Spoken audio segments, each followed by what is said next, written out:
CM Revanth Reddy మరోసారి ఢిల్లీకి బయలుదేరారు. ప్రధాని మోదీ అధ్యక్షతన రేపు జరగనున్న నీతి ఆయోగ్ సమావేశంలో సీఎం రేవంత్ రెడ్డి పాల్గొననున్నారు.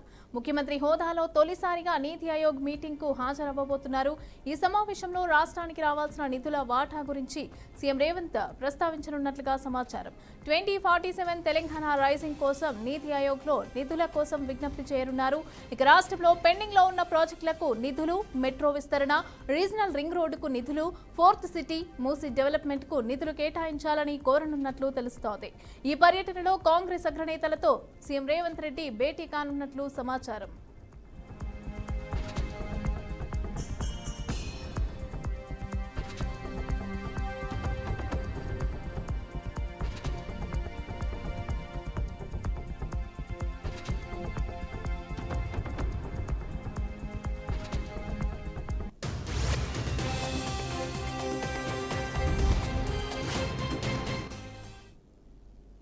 ఢిల్లీలో కేంద్ర మంత్రులతో సీఎం చంద్రబాబు వరుస సమావేశాలు నిర్వహిస్తున్నారు. హోంమంత్రి అమిత్ షాతో ఏపీ కొత్త క్రిమినల్ చట్టాలపైన అమలుపైన చర్చించారు. ఇక ఆర్థిక మంత్రి నిర్మలా సీతారామన్తో భేటీ అయ్యి రాష్ట్రానికి ఆర్థిక కేటాయింపులు, నిధుల విడుదలపైన చర్చించినట్లు తెలుస్తోంది. కేంద్ర పునరుత్పాదక ఇంధన శాఖ మంత్రి ప్రహ్లాద్ జోషితో సీఎం భేటీ అయ్యారు. రాష్ట్రంలో సోలార్ ప్రాజెక్టులు, ప్రధాని సూర్యఘర్ పథకం అమలుపైన ప్రహ్లాద్ జోషితో చంద్రబాబు చర్చించారు. అనంతరం రక్షణ మంత్రి రాజ్నాథ్ సింగ్, సిఆర్ పాటిల్తో భేటీ అయ్యారు. రాష్ట్రానికి చెందిన వివిధ అంశాలపైన వారితో చర్చించారు.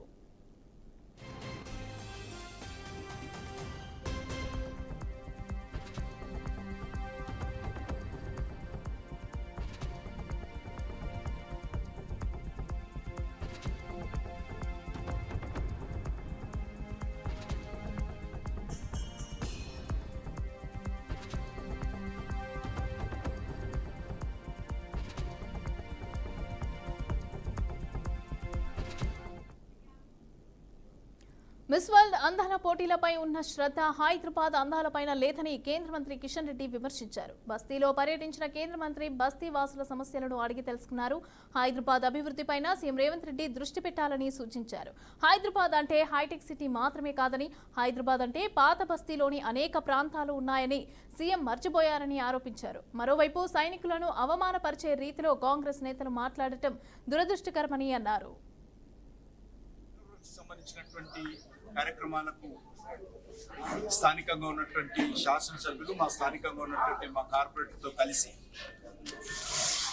ఆ యొక్క పనులకు భూమి పూజ చేశాం. అందులో అరుంధతి నగర్ కావచ్చు, వివి నగర్ కావచ్చు, నిమ్కర్ గల్లీ కావచ్చు, ఆర్టీసీ ఎక్స్ రోడ్ కావచ్చు, టిఆర్టీ బస్తీ కావచ్చు, వీటికి సంబంధించి మొత్తము 1,29,00,000 రూపాయలకు సంబంధించినటువంటి పనులకు ఈరోజు మషీరాబాద్ అసెంబ్లీలోని గాంధీనగర్లో ప్రారంభించుకున్నాం. ఇటీవల జిహెచ్ఎంసీ పరిధిలో కానీ లేక హైదరాబాద్ మెట్రో వాటర్ పరిధిలో కానీ పనులన్నీ కూడా కొంత నత్తనడక నడుస్తున్నాయి.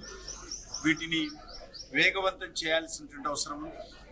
నేను ప్రత్యేకంగా ముఖ్యమంత్రి గారికి కోరేది ఒకటి, ఈ 2 విభాగాలకు హైదరాబాద్ మెట్రో వాటర్ వర్క్స్ కానీ, greater Hyderabad municipal corporation GHMC కానీ నిధుల కొరత లేకుండా చూడాల్సినటువంటి అవసరం ఉంది.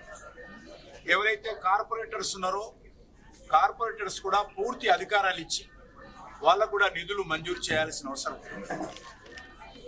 టిఆర్ఎస్ పార్టీ గతంలో అధికారంలో ఉన్నప్పుడు కూడా మరి వాళ్ళ పార్టీకి సంబంధించినటువంటి అభ్యర్థి మేయర్ ఉన్నప్పటికీ కూడా కార్పొరేటర్స్ ను పూర్తిగా పక్కన పెట్టడం జరిగింది. వాటర్ మెదక్ జిల్లా జహీరాబాద్ అభివృద్ధిలో గీతారెడ్డిది కీలక పాత్ర అని సీఎం రేవంత్ రెడ్డి అన్నారు. జహీరాబాద్ నిమ్స్ కోసం భూములు కోల్పోయిన 5,612 కుటుంబాలకు ఇందిరమ్మ ఇల్లు మంజూరు చేస్తామని ప్రకటించారు. 2014 తర్వాత నిమ్స్ అభివృద్ధి కుంటుపడిందని, నారాయణఖేడ్ అభివృద్ధికి ప్రత్యేక సమీక్ష నిర్వహించి అవసరమైన నిధులు కేటాయిస్తామని తెలిపారు. గేట్ వే ఆఫ్ ఇండస్ట్రీస్ గా జహీరాబాద్ నిలవాలని కృషి చేస్తున్నట్లుగా చెప్పారు. అయితే ఈ ప్రాంతానికి అవసరమైన నిధులు మంజూరు చేస్తామని హామీ ఇచ్చారు. రెడ్డి గారు ఈ ప్రాంతం ప్రాతినిధ్యం వహించినప్పుడు జహీరాబాద్ నిమ్స్ ను మంజూరు చేయించి ఈ ప్రాంతాన్ని పారిశ్రామిక వాడగా అభివృద్ధి చేయడం ద్వారా ఈ ప్రాంతం అభివృద్ధి జరుగుతుంది. తెలంగాణ యొక్క గేట్వే ఆఫ్ ఇండస్ట్రీస్ జైరాబాద్ కావాలి అని వారానాడు ఇక్కడ 12,600 ఎకరాలతోని ప్రపంచానికే ఒక పారిశ్రామిక వాడను ఆనాడు మంజూరు చేయడం జరిగింది. నేను రాజకీయాల జోలికి వెళ్ళదలుచుకోలేదు, రాజకీయ విమర్శలు చేయదలుచుకోలేదు. కానీ 2014 తర్వాత మెదకు ప్రాంతం యొక్క అభివృద్ధి కోసం ప్రారంభించిన నిమ్స్ అభివృద్ధి కుంటుబడింది. ఈనాడు నేను ముఖ్యమంత్రిగా బాధ్యతలు చేపట్టిన తర్వాత సోదరులు దామోదర్ రాజ్ నరసింహ గారు నా దగ్గరికి వచ్చి ఈ పారిశ్రామిక వాడలో ప్రజలకు అన్యాయం జరిగింది, భూ సేకరణలో వాళ్లకు నష్టం జరిగింది, ఎస్సీలకు అసైన్మెంట్ పట్టాలకు 2.5 లక్షలే ఇస్తున్నారు, భూమి పోయిన వాళ్ళకు 5 లక్షలే ఇస్తున్నారు, వాళ్లకు పెంచాల్సిన అవసరం ఉన్నదని సోదరుడు దామోదర్ రాజ్ నరసింహ గారు నా దృష్టికి తెచ్చారు. ఎంబడే మా అధికారులను పిలిపించి మీరు అక్కడికి వెళ్లి పరిశీలించి ఆ ప్రాంత రైతులతోని మాట్లాడండి, వాళ్లకు న్యాయం జరగాలి అని నష్ట పరిహారాన్ని పెంచి ఇవ్వడమే కాదు వాళ్ళని అందరిని పిలిచి మాట్లాడి ఈ రోజు భూసేకరణ కార్యక్రమాన్ని వేగంగా ముందుకు తీసుకెళ్లి ఈ ప్రాంతంలో ఇండస్ట్రీస్ పార్క్ తీసుకొచ్చి ముఖ్యంగా ఆటోమొబైల్ ఇండస్ట్రీ తేవాలని ఇవాళ హుండై కార్ల పరిశ్రమకు జైరాబాద్ నిమ్స్ లో స్థలాన్ని కేటాయించి 450 ఎకరాలు తొందరలోనే హుండై కార్ల కాళేశ్వరం ప్రాజెక్టు రీకన్స్ట్రక్ట్ చేయలేమని తాను ప్రాజెక్టు వద్దకు వెళ్లి చూశానని మంత్రి వెంకటరెడ్డి అన్నారు. ఆయనకు సివిల్ ఇంజనీరింగ్ పైన కొంచెం అవగాహన ఉందని 3 ప్రాజెక్టులు కూడా కూలిపోతాయని అన్నారు.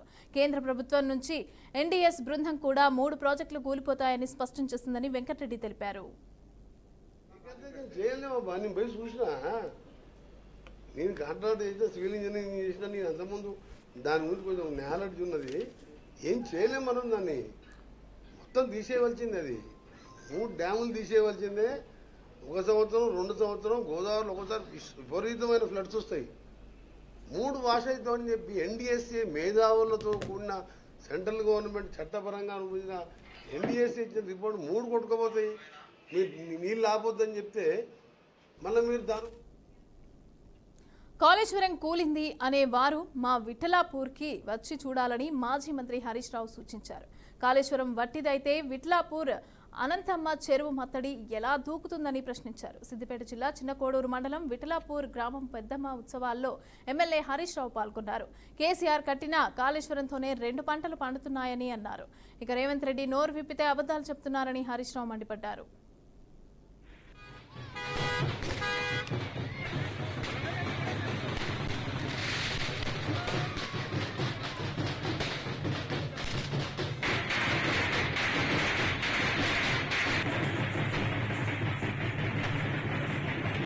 సౌలతులు చేసుకున్నాం. మన ఊర్లో కూడా మంచి పార్కులు కట్టించిన, మీకు వైకుంఠ ధామం కట్టించిన, గోడౌన్లు తెచ్చిన, రోడ్లు తెచ్చిన, స్కూల్ బిల్డింగ్ కొత్తది కావాలంటే కట్టించుకున్నాం. ఇట్లా ఎన్నో కార్యక్రమాలు మీరు అడిగితే ఒకటి చేసుకుంటూ వచ్చినాం. అయితే ఈరోజు నిజానికి గంగాపూర్ నుంచి విఠలాపూర్ కు డబుల్ రోడ్ కూడా శాంక్షన్ చేపించిన అప్పుడే. అయితే వాళ్ళు ఇక కొత్తగా ఇచ్చిన గవర్నమెంట్ వాళ్ళు దాన్ని పక్కన పెట్టింది. అది ఇచ్చిపెట్టాం, మళ్ళా ఎంబడబడి చేపిస్తారు తప్పకుండా.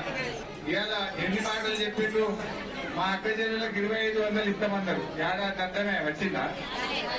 పింఛన్ 4000 చేస్తామన్నారు, వచ్చిందా? కేసీఆర్ 200 ఉంటే 2000 చేస్తారు.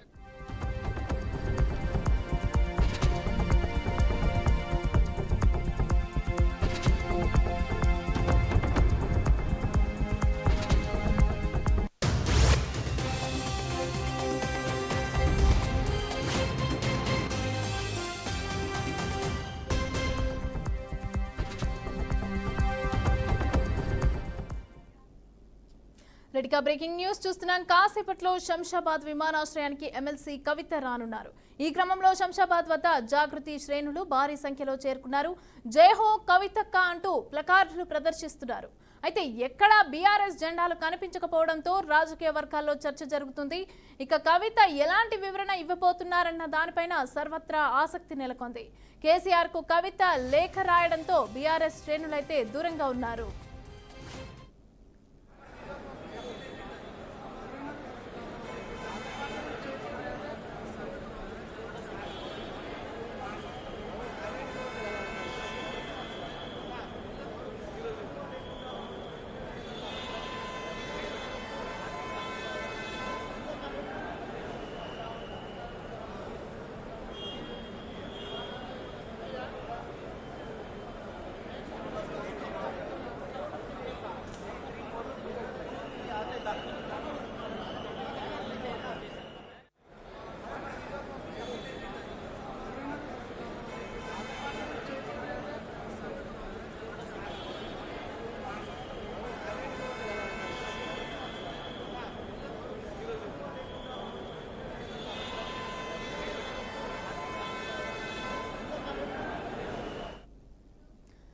రెడ్డిగా కేసీఆర్కి లేఖ రాయడంతో దూరంగా బీఆర్ఎస్ శ్రేణులు ఉన్నట్టుగా తెలుస్తోంది. అయితే కాసేపట్లో కవితక్క శంషాబాద్ విమానాశ్రయానికి చేరుకొని అక్కడ వివరణ ఇవ్వనున్నట్టుగా తెలుస్తోంది. అయితే దీనికి సంబంధించి పూర్తి అప్డేట్స్ మా ప్రతినిధి శ్రీనివాస్ అందిస్తారు. శ్రీనివాస్, కాసేపట్లో శంషాబాద్ విమానాశ్రయానికి ఎమ్మెల్సీ కవిత రానున్నారు. ఈ కార్యక్రమానికి సంబంధించి శంషాబాద్ జాగృతి శ్రేణులు భారీ సంఖ్యలో ఏర్పాట్లు కూడా చేయడం జరుగుతుంది. జైహో కవితక్క అంటూ ఫ్లెక్సీలు ప్రదర్శిస్తూ, అయితే ఎక్కడా బీఆర్ఎస్ జెండాలు కనిపించకపోవడంతో రాజకీయ వర్గాల్లో పెద్ద చర్చ కూడా జరుగుతున్నటువంటి పరిస్థితి. కవిత ఎలాంటి వివరణ ఇవ్వబోతున్నారనేది దానిపై సర్వత్రా ఆసక్తి నెలకొంది. కేసీఆర్ కు కవిత లేఖ రాయడంతో బీఆర్ఎస్ శ్రేణులు దూరంగా ఉంటున్నారు. దీనికి సంబంధించి మరి కాసేపట్లో శంషాబాద్ విమానాశ్రయానికి ఎమ్మెల్సీ కవిత రానున్నారు. దీనికి సంబంధించి ఇప్పటికే అక్కడ ఉన్నటువంటి కవిత సంబంధించినటువంటి అభిమానులు కానీ అక్కడ ఉన్నటువంటి పార్టీ శ్రేణులే అనుకోవచ్చు, వారికి స్వాగతం పలకడానికి పెద్ద ఎత్తున ఫ్లెక్సీలతోటి స్వాగతం పలుకుతున్నారు. ఇక్కడికి చేరుకున్న తర్వాత కవిత ఏం ప్రకటన చేయనుంది, దీనికి సంబంధించి వివరాలు ఎలా ఉన్నాయి మరి కాసేపట్లో మీడియా ముందుకు కూడా వచ్చే అవకాశం ఉంది. శంషాబాద్ విమానాశ్రయం చేరుకునే ముందే పూర్తి స్థాయిలో అక్కడ ఉన్నటువంటి కార్యకర్తలు కూడా ముందస్తుగానే వచ్చి ఫ్లెక్సీలు సంబంధించినటువంటి స్వాగత బ్యానర్లు కూడా పెట్టినటువంటి పరిస్థితి. ఇదే విషయానికి సంబంధించి మరి కాసేపట్లో కవిత చేరుకోగానే ఇక్కడ పూర్తిగా ఒక బహిరంగ సభ లెక్క కాకుండా పూర్తిగా ఒక విషయాన్ని మాత్రం మీడియాకు తెలిపేటట్టు కూడా తెలుస్తుంది. మమత, right, thank you Srinivas.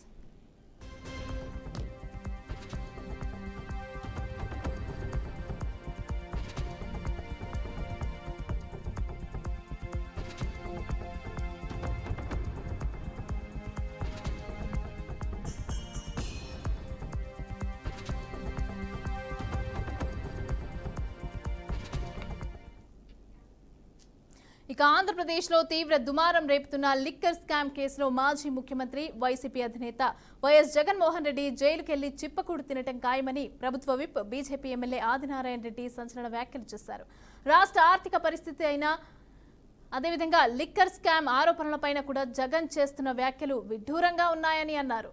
Jagan 5 ఏళ్ల పాలనలో చేసిన అప్పులే ప్రస్తుతం రాష్ట్ర ఆర్థిక దుస్థితికి అద్దం పడుతున్నాయని విమర్శించారు. అయినప్పటికీ కేంద్రంలోని బీజేపీ ప్రభుత్వ సహకారంతో రాష్ట్రంలోని అభివృద్ధి పనులకు కూటమి ప్రభుత్వం పెద్ద ఎత్తున చేపట్టిందని ఆయన తెలిపారు. ఇక వైసీపీ భవిష్యత్తులో కనుమరుగయ్యే పరిస్థితి వస్తుందని ఆయన జోస్యం చెప్పారు. తప్పులు చేసినావు, ఇష్టం వచ్చినట్టు గొప్పలు చెప్పుకుంటున్నావు. అనేక గొప్పలు నీకు చివరికి తిప్పలు తప్పవు, చిప్పకూడు తప్పదు జైలుకి పోవడం. నువ్వు ఖచ్చితంగా పోతావు కూడా. జగన్ రెడ్డి చేసిన తప్పులు అసలు ఎవరికి సాధ్యం కాదు. ఇది ప్రపంచంలోనే ఎవరికి తెలియని విధంగా తప్పులు. ఏదో చెప్తున్నానంట, నా పేరు ఉందే అని, నా సంతకం ఉందే అని. నువ్వు సంత చేసినావు, వ్యవస్థను సంత చేసి నీ సంతకాలేంది ఎవరికి తెలియదు నీది. అందరు చెప్తారు బాసు కోసమే, బాసు చెప్పింటేనే చేసినామని ఓపెన్ డేటా చెప్తున్నారు. మోసంలో దిట్ట, దౌర్జన్యంలో దిట్ట, అబద్ధాల్లో దిట్ట, దొంగ ప్రచారంలో దిట్ట. ఇష్టం వచ్చినట్టు తప్పులు చేసినావు, ఇష్టం వచ్చినట్టు గొప్పలు చెప్పుకుంటున్నావు. అనేక గొప్పలు నీకు చివరికి తిప్పలు తప్పవు, చిప్పకూడు తప్పదు జైలుకి పోవడం. నువ్వు ఖచ్చితంగా పోతావు కూడా. జగన్ రెడ్డి చేసిన తప్పులు అసలు ఎవరికి సాధ్యం కాదు. ఇది ప్రపంచంలోనే ఎవరికి తెలియని విధంగా తప్పులు. ఏదో చెప్తున్నానంట, నా పేరు ఉందే అని, నా సంతకం ఉందే అని. నువ్వు సంత చేసినావు, వ్యవస్థను సంత చేసి నీ సంతకాలేంది ఎవరికి తెలియదు నీది. అందరు చెప్తారు బాసు కోసమే, బాసు చెప్పింటేనే చేసినామని ఓపెన్ డేటా చెప్తున్నారు. మోసం.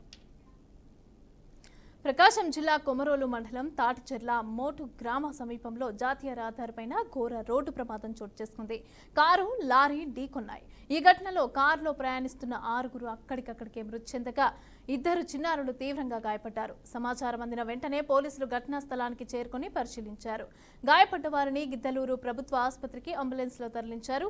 మృతులు, క్షతగాత్రులు బాపట్ల జిల్లాకి చెందిన వారిగా పోలీసులు గుర్తించారు. ఇక మహానందికి దైవ దర్శనం నిమిత్తం వెళ్లి తిరిగి బాపట్లకు వెళ్తూ ఉండగా రోడ్డు ప్రమాదం జరిగినట్లుగా తెలుస్తోంది. మృతులు గజ్జల అంకాలు, గజ్జల జనార్దన్, గజ్జల భవానీ, గజ్జల నరసింహ, సన్నిగా గుర్తించారు. ఇక మరొకరి వివరాలైతే తెలియాల్సి ఉంది. ఇక తీవ్రంగా గాయపడ్డ చిన్నారులు జీతన్, అదేవిధంగా శిరీషగా గుర్తించారు. సో ఈరోజు సుమారు మధ్యాహ్నం 1:40 ప్రాంతంలో సో మన తాటిచర్ల మోతుకు వైఎస్ఆర్పేట దారిలో ముందుగా వచ్చేటప్పుడు ఇద్దరు వైపు నుంచి వచ్చిన ఒక ఇన్నోవా కారు సో డైరెక్ట్గా ఒక లారీకి పలకలు తీసుకెళ్తుంది, గ్రానైట్ పలకలు. ఆ లారీని డైరెక్ట్గా హిట్ ఇవ్వడం జరిగింది, హెడ్ ఆన్ కొలిజన్. సో దాంట్లో మొత్తం 8 మంది, చిన్నపిల్లలు, ఒక 4 మగవాళ్ళు, 2 ఆడవాళ్ళు ప్రయాణం చేస్తున్నారు. సో స్పాట్లోనే అందరూ చనిపోవడం జరిగింది. సో దీని మీద సో వచ్చి దీని వీడియో ఫుటేజ్ కూడా డెవలప్ చేస్తాం. పక్కన